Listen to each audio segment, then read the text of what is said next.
اعوذ باللہ من الشیطان الرجیم۔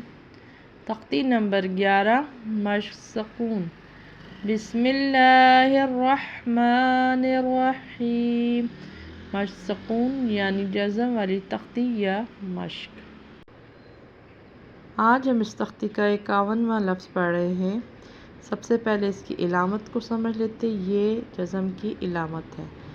جزم کے بہت سے رولز ہیں۔ اس لفظ میں بھی جو رولز استعمال ہو رہے ہیں اب ان کے بارے میں بات کر لیتے ہیں۔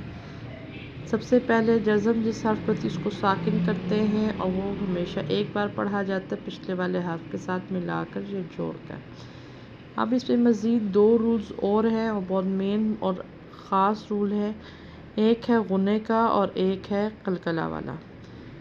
اب جب نون ساکن جب نون پر جزم آئے تو ہم نے اس سے اگلے حرف کو دیکھ کے ڈیسائیڈ کرنا ہوتا ہے، فیصلہ کرنا ہوتا ہے کہ یہاں غنّہ ہوگا یا اظہار ہوگا۔ غنّہ تب ہوتا ہے جب نون ساکن کے بعد حروف ہلکی جو کہ 6 ہیں، حمزہ، ہا، عین، ہا، غین، خا اور اس کے علاوہ 2 حرف اور ہیں لام اور را۔ اگر وہ حرف آئیں تو پھر ہم نے یہاں پر غنّہ نہیں کرنا ہوتا، یعنی ہم نے اظہار سے پڑھنا ہوتا ہے۔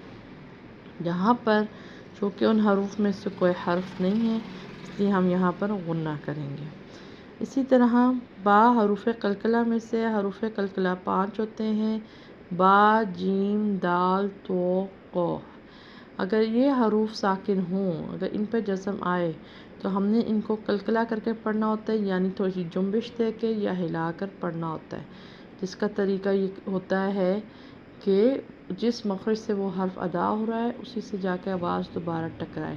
جہاں پر با ہے تو با ہونٹوں سے ادا ہوتا ہے، تو وہی کہ یہاں آ کے دوبارہ ہونٹ ٹکرائیں گے تو وہ قلقلہ ادا ہوگا۔ فا پڑی زبر نون ساکن فن، یہ جو ہم نے آواز کو دبایا ہے فن، یہ غنّہ ہے۔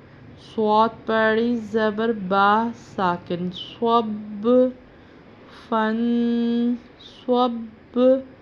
صاد کا تلفظ کا خیال کرنا، یہ سین سے نہ ملے، سب نہیں کرنا، صب۔ با پر ہم قلقلہ کر رہے ہیں اس لیے ہم اس کو صب پڑھ رہے ہیں، 2 دفعہ آواز نکل رہی ہے۔